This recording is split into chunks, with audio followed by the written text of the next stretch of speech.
Today, I want to talk about issues related to the establishment of a new society-wide belief system.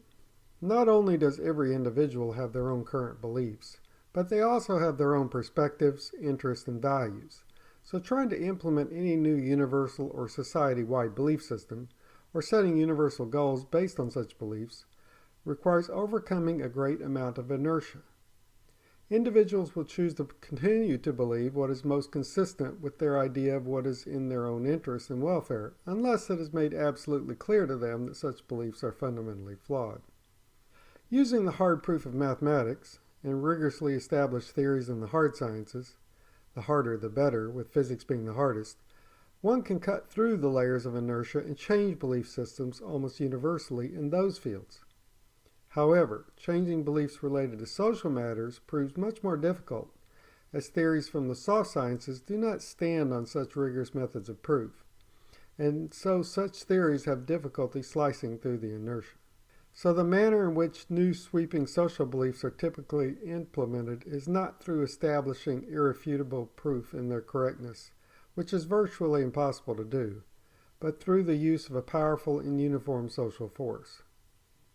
Historically, this powerful force has most commonly been in the form of a government, though religious organizations have filled that role with the support of a government, and this authoritarian force required adoption of the belief system on threat of some severe form of punishment.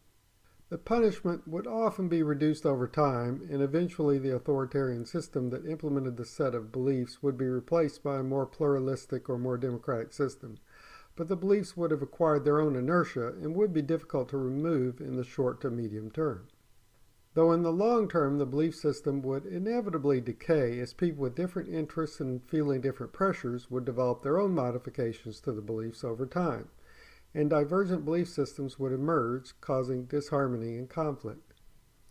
When the disharmony would reach some threshold of social chaos, then mounting pressure for radical change would create opportunities for the rise of a new authoritarian system to impose a new set of beliefs. Note that in the modern era in the West, the punishment to enforce the system of beliefs, by the government usually in conjunction with powerful economic actors, often involves no more than a fine, civil judgment, or some employment ramifications with accompanying widespread social disapproval. However, with modern technology, government actors and their allies, along with their useful idiots, can monitor compliance with the newly imposed belief system in every facet of life, making what seem to be soft enforcement mechanisms into all-controlling and smothering measures that are ubiquitous and oppressive. Throughout history, new beliefs, and the rules that came with them, that were imposed by powerful elites always would serve the interests of those who implemented them to some extent. But if they were to be sustainable and were to create a stable and prosperous society that the elites could benefit from, the rules would also contain some utilitarian content to benefit the general welfare of the society. However, we have relatively recently entered a new era because of 1. A global economy where elites do not depend on the prosperity in their own society or nation for their own welfare, and 2. The coming of artificial intelligence and robotics to replace the great majority of workers in the not-too-distant future. The elites imposing the rules no longer need or want the common people to prosper, and over time the common people may even come to be considered completely unnecessary and useless. So these elites are crafting a set of rules to enfeeble and harm the common people, in part by distracting and dividing them. Some of the recently imposed rules that most obviously are designed to weaken and harm the common people are those implemented in the last few decades with regard to male-female relations. Women have been convinced to interpret an extremely important part of human experience, that is, the mating dance with men, in the most negative light possible. The new rules play a part in manipulating women to the point that they receive no satisfaction in activities that provide a large potential for positive reinforcement. They have been told to assume that men view them as objects, when men have been designed by evolution to want to bond with them, to protect them and take care of them, and to sacrifice for them.